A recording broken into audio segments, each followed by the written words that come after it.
Spur here. So the actor James Nesbitt said that having hair transplants has given him a new lease of confidence and has even benefited his professional career. Speaking to the Radio Times, he said that the surgery has helped him get a better range of leading roles. He underwent several procedures over a number of years and said that going bald was something he really struggled with. Well, one man who can, I imagine, empathise with that is Spencer Stevenson, who went bald at the age of 21 and said that he suffered from anxiety, low self-esteem and even became a recluse. Well, he's since had 10 hair transplants and says that the money spent on the procedures is a price worth paying because of how it's enhanced his quality of life. He's now a hair loss mentor in the East Midlands, offering advice to men who are experiencing male pattern baldness, and he joins you now. Hello, good morning. Hi, good morning. Thanks for having me on the show. That's a pleasure. A hair loss mentor. What's that when it's at home?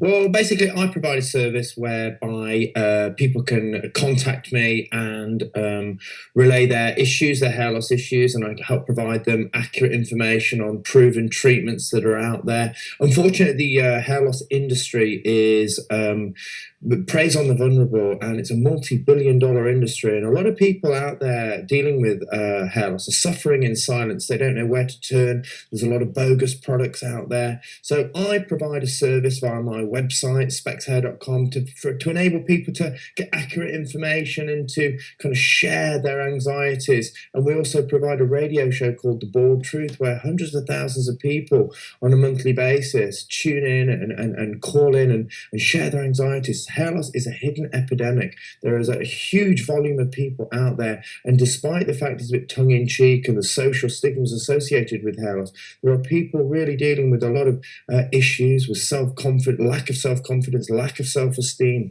and I provide a service to give them a bit of an outlet to discuss their issues. How much have you spent on these 10 hair transplants that you had?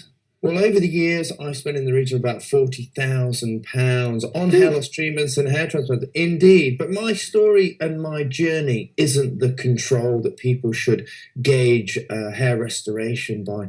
I started a number of years ago, very young, very vulnerable, very desperate, and jumped in with both feet, and I had inappropriate surgery, and then since became a repair patient, a long journey of various different procedures to get myself recovered. However, by today's standard, good proven surgeon, an ethical surgeon that knows what he's doing, you can have this all done in one procedure, if not two, depending on the amount of hair loss that you have, the amount of hair transplants that you need to have performed. And you know the procedure is an affordable procedure compared to other surgical procedures, and it's an elective surgery. You don't have to have surgery. Surgery is a last resort, and it's vital if you're dealing with hair loss that you get on proven treatment to help stop the progression of hair loss, because unfortunately hair loss will continue unless you take action against it, and there are only a few proven treatments out there that actually work. Despite the plethora of treatments offered, there are only a couple that actually work.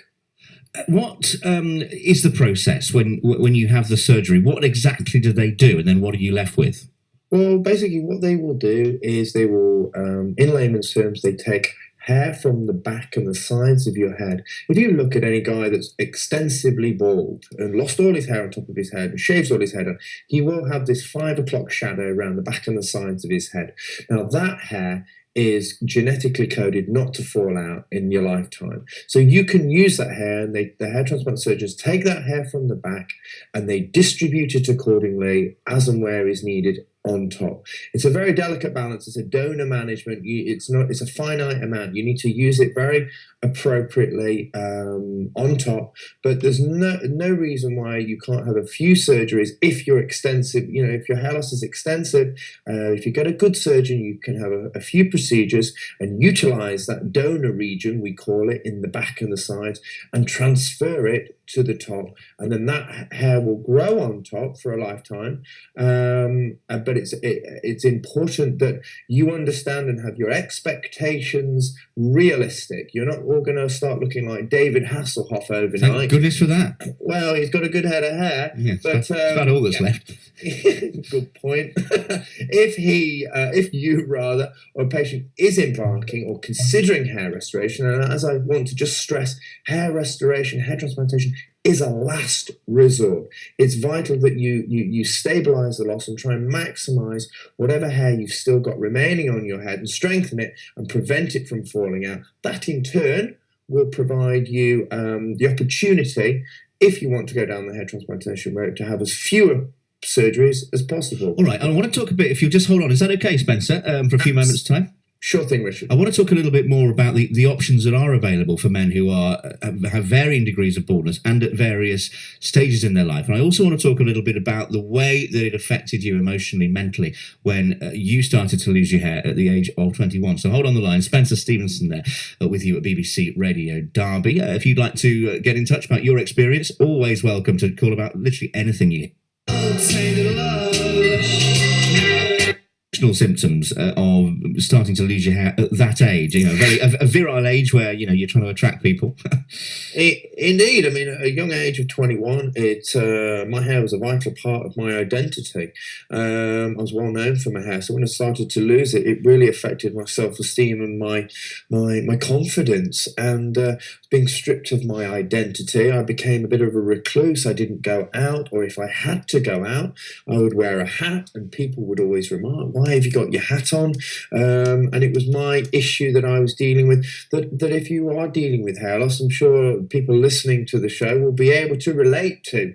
Unfortunately, it's one of those things. If you're not losing your hair or you haven't lost your hair, it's a very difficult emotional feeling to comprehend, like anything, until you had to deal with any particular thing. Until you're dealing with it, you can't relate to it.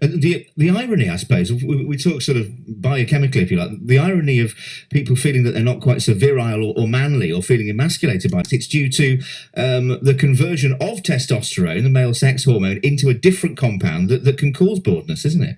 Dihydrotestosterone, yes, that's correct, and it's whether or not your hair is susceptible to it or not. And there are proven treatments. However, there's an effective treatment I personally take. You need to get it. It's important you speak to your GP. It's a prescription medication called finasteride. Donald Trump has been in the media a great deal about it of late. I'm pretty confident. You referred to James Nesbitt there, who's had his third hair transplant recently. Will be on the medication because it's a proven treatment to help prevent that conversion, help cause a barrier, create a barrier rather, to protect the hair, to maintain it and stop it from going into the miniaturization process. I suppose the only thing to mention with finasteride is that it's a testosterone inhibitor, isn't it? So it can have slight side effects in that respect. And that's a very good point, Richard. Yes, it can. Like any prescription medication, like any over-the-counter medication even,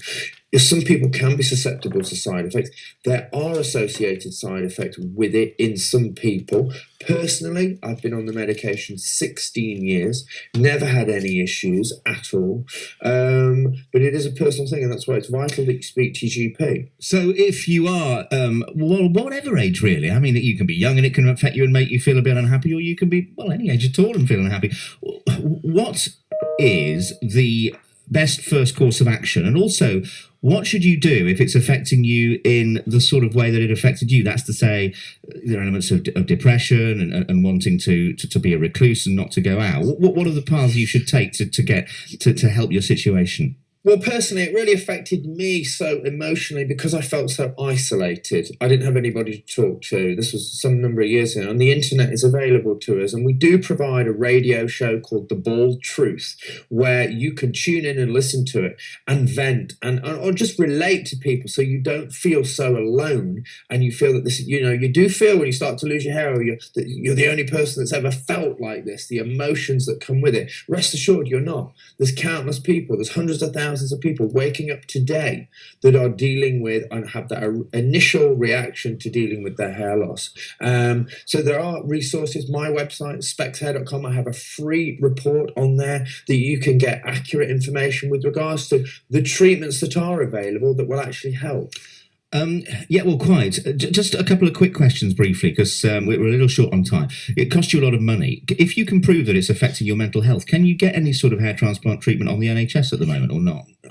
No, I don't believe that you can. Well, I know that for a fact that you can't, unfortunately. If you are dealing with it on such a and you're getting depressed, I would certainly go and speak to your GP about it, because it is a reality. It is a hidden epidemic. It's a cancer of the spirit, we refer to it on the radio show, and it's important that people realise they're not alone. And a final word about women. Brenda has emailed to say, why is it socially acceptable to see and accept bald men? Indeed, lots of women I know, and men in fact, say that they find baldness a very, very attractive feature. But not bald women, she says, because although that's a lesser issue, it's certainly an issue in itself, isn't it?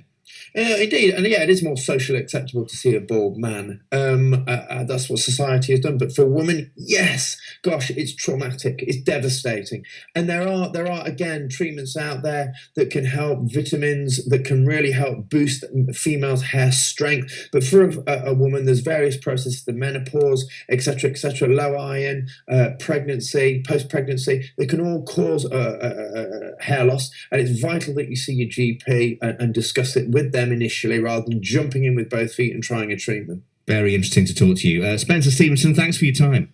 Thank you, Richard. It's BBC Radio Derby.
SpexHair.com. I have a free report on there that you can get accurate information with regards to the treatments that are available that will actually help. Yeah, well, quite. Just a couple of quick questions briefly, because we're a little short on time. It costs you a lot of money. If you can prove that it's affecting your mental health, can you get any sort of hair transplant treatment on the NHS at the moment or not? No, I don't believe that you can. Well, I know that for a fact that you can't, unfortunately. If you are dealing with it on such a and you're getting depressed, I would certainly go and speak to your GP about it, because it is a reality. It is a hidden epidemic. It's a cancer of the spirit, we refer to it on the radio show. And it's important that people realise they're not alone. And a final word about women. Brenda has emailed to say, why is it socially acceptable to see and accept bald men? Indeed, lots of women I know, and men in fact, say that they find baldness a very, very attractive feature. But not bald women, she says, because although that's a lesser issue, it's certainly an issue in itself, isn't it? Indeed, and yeah, it is more socially acceptable to see a bald man. That's what society has done. But for women, yes, gosh, it's traumatic, it's devastating. And there are again treatments out there that can help, vitamins that can really help boost females' hair strength. But for a woman, there's various processes: the menopause, etc., low iron, pregnancy, post-pregnancy. They can all cause hair loss, and it's vital that you see your GP and discuss it with them initially, rather than jumping in with both feet and trying a treatment. Very interesting to talk to you. Spencer Stevenson, thanks for your time. Thank you, Richard. It's BBC Radio Derby.